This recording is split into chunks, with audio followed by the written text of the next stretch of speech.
જય શ્રી રામ વિદ્યાર્થી મિત્રો, ચેપ્ટર 1 ગણ સેટ થિયરી.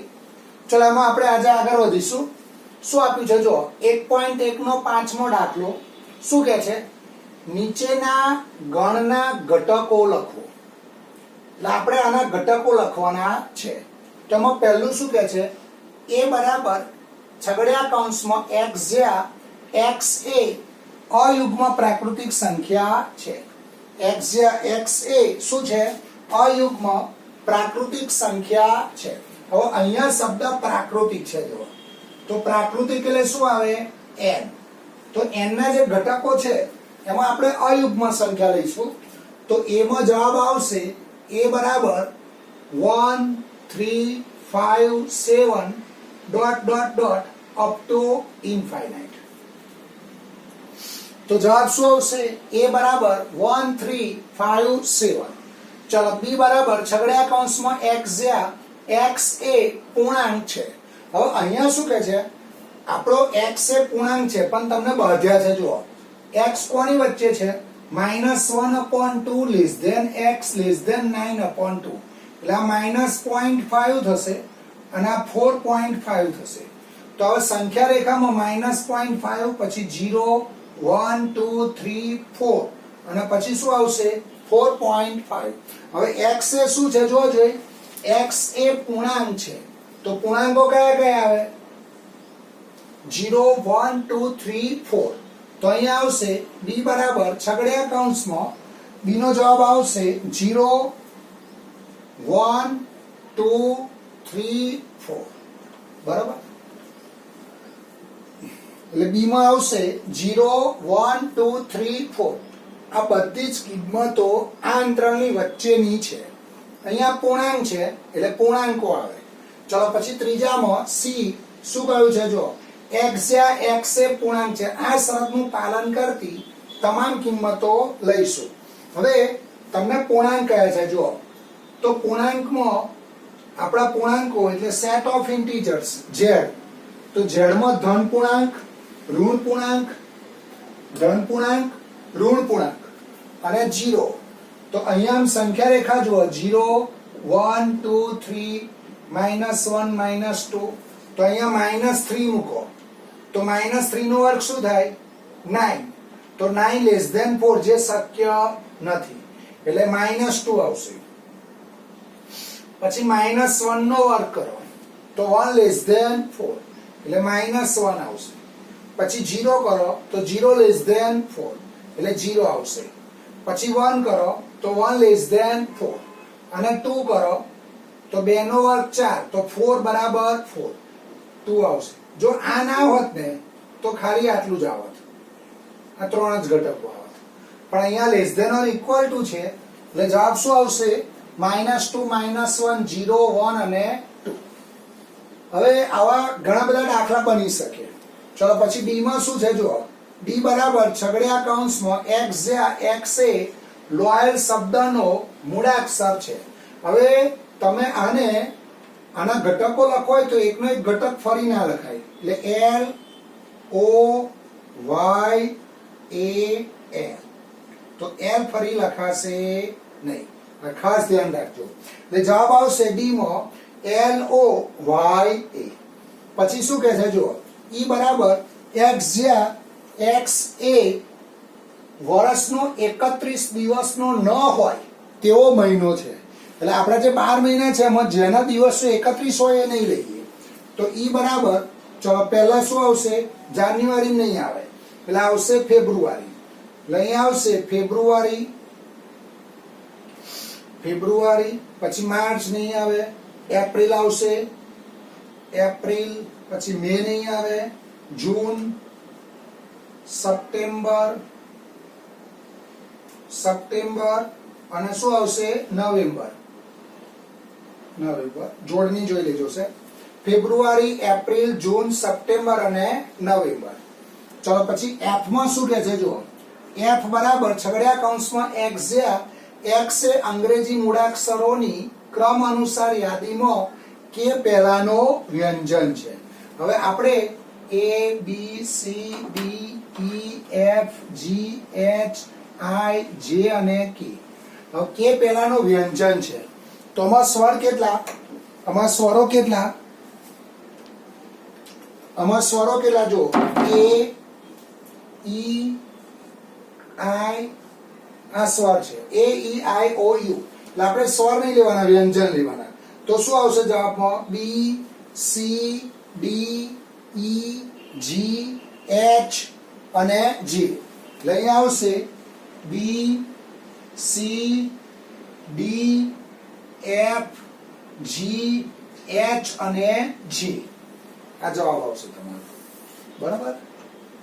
ચલો પછી 1.1 નો દાખલા નંબર 2. હવે એક વસ્તુ ધ્યાન રાખજો કે બિલોંગ્સ ટુ અને સબસેટ બે શબ્દો સમજજો. હું આવું લખું, આ તેનો મિનિંગ શું થાય જો, આ ઉપગણ કહેવાય અને આ શું કહેવાય? માં હોવ. આ હું આ રીતે લખું, એ બરાબર 1 2 અને બી બરાબર 1 2 3. તો અહીંયા આપણે આવું લખી શકીએ એ સબસેટ બી. ઉપગણ એટલે એના બધા ઘટકો શેમાં છે? બી માં. અને બિલોંગ્સ ટુ એટલે હું આવું લખું 1 2. તો 1 એ ગણ એનો સભ્ય છે એટલે બિલોંગ્સ ટુ એટલે માં હોવું. બિલોંગ્સ ટુ એટલે માં હોવું. અને સબસેટ એટલે આખો ગણ આખા ગણમાં હોય. આખો ગણ શેમાં હોય? આખા ગણમાં. તો આને શું કહેવાય? ઉપગણ. અને આને શું કહેવાય? બિલોંગ્સ ટુ એટલે માં હોવ. એટલે આ ગણનો કોઈ ઘટક માટે થાય, આખો ગણ આખા ગણમાં સમાય. ચલો 1.1 નો દાખલા નંબર 2. ખાલી જગ્યા પૂરવાની છે. 1.1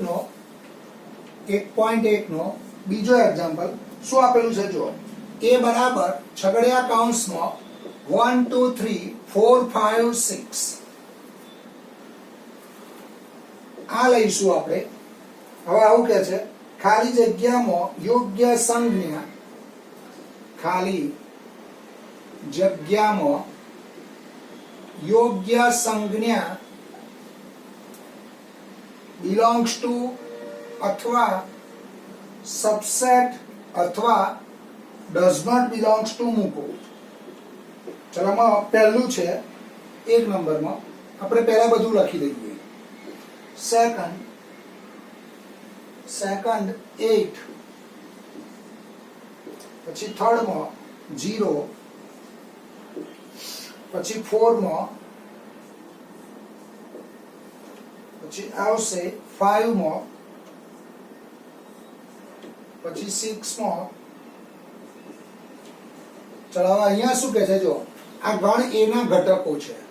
જો અહીંયા લખેલો પૂર્ણાંક એ ગણ એ માં હોય તો બિલોંગ્સ ટુ આવશે. તો 5 એ ગણ એ નો ઘટક છે. 8 એ ગણ એ નો ઘટક નથી.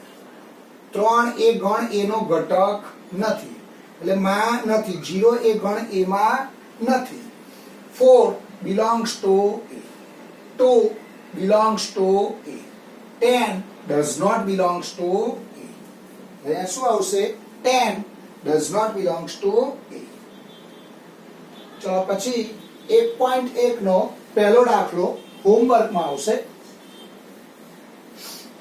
હવે આની હું ફોટોકોપી પાડીને બેટા મોકલી આપીશ તમને.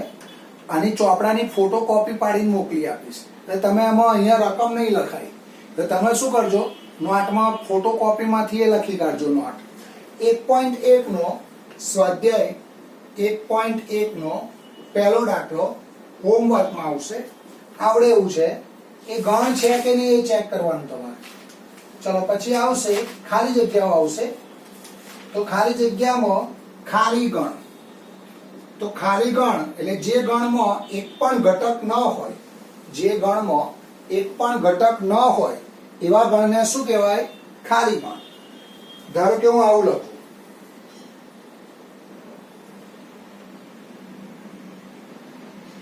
આપણે આ રીતે લખીએ, એક ઉદાહરણ લખીએ. એ બરાબર છગડીયા કૌંસમાં x² બરાબર 4. x એ અયુગ્મ સંખ્યા છે. અયુગ્મ સંખ્યા છે.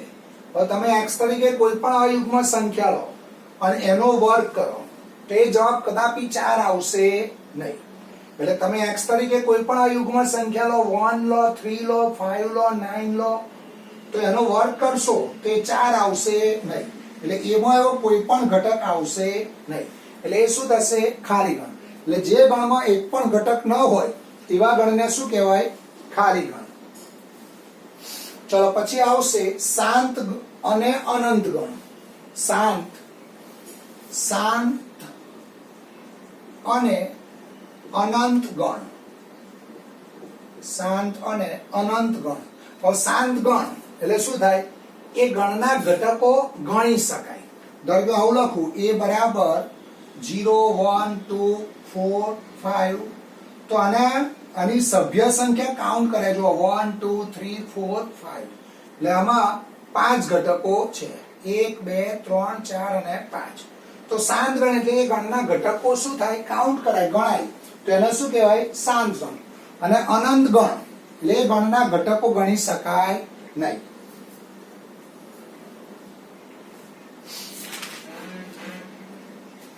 ચલો હવે આપણે નક્કી કરવાનું છે કે કયો ગણ છે, શાંત ગણ છે કે અનંત ગણ. ઉદાહરણ 6 એનું હેડિંગ આવું છે, તમારી નોટમાંથી આ લખી કાઢવાનું. નીચેના ગણોમાંથી કયા ગણ શાંત અને કયા ગણ અનંત ગણ છે? ચલો એમાં પહેલો દાખલો 1 નંબરમાં આવશે. a બરાબર છગડીયા કૌંસમાં x જ્યાં x belongs to n અને x minus 1 x minus 2 બરાબર 0. હવે તમારે આને સોલ્વ કરવાના. શું કહે છે? એમાં એવો x છે જે x n નો છે. તમારે તો ખાલી લખવાનું આપેલ ગણ શાંત ગણ છે, આપેલ ગણ અનંત ગણ છે. તો આપણે આને સોલ્વ કરીએ. એટલે આવું થાય જોવા જોઈએ. x minus 1 x minus 2 બરાબર 0. એટલે x minus 1 બરાબર 0 અથવા x minus 2 બરાબર 0. એટલે x બરાબર 1 અથવા x બરાબર 2. તો એમાં કયા ઘટકો આવશે? 1 અથવા 2. તો એના ગણના ઘટકો શું થાય? કાઉન્ટ થાય. તો તમારે અહીં લખવાનું, અહીં આપેલ ગણ શાંત ગણ છે. તો આનો જવાબ શું આવશે? આપેલ ગણ શાંત ગણ છે.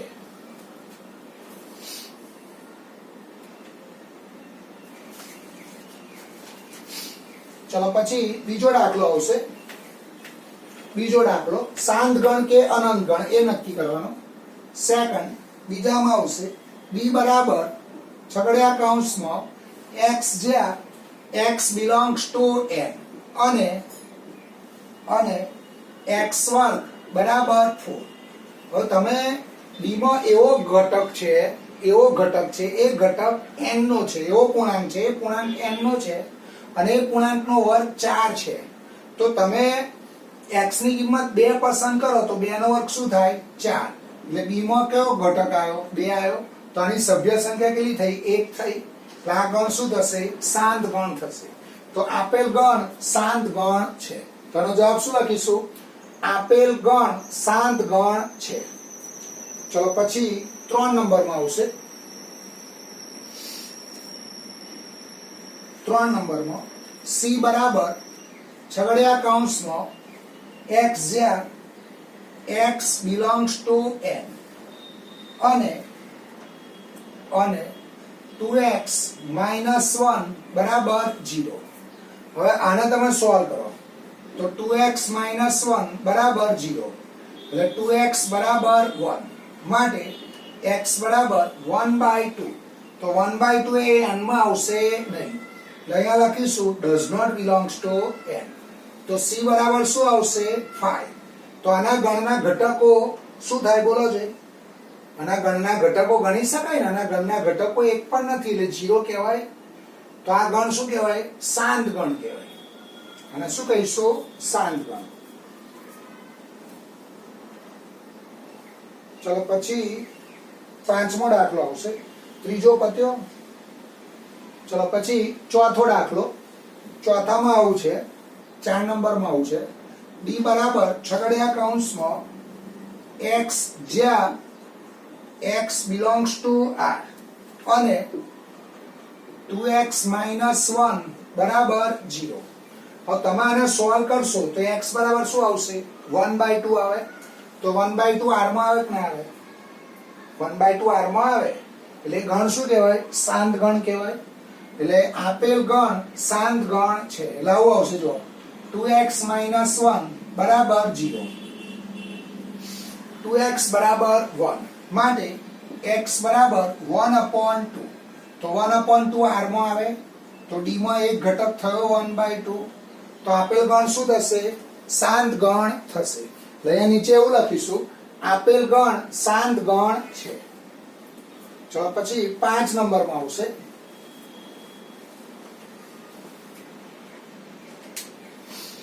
ચલો 5 નંબરમાં e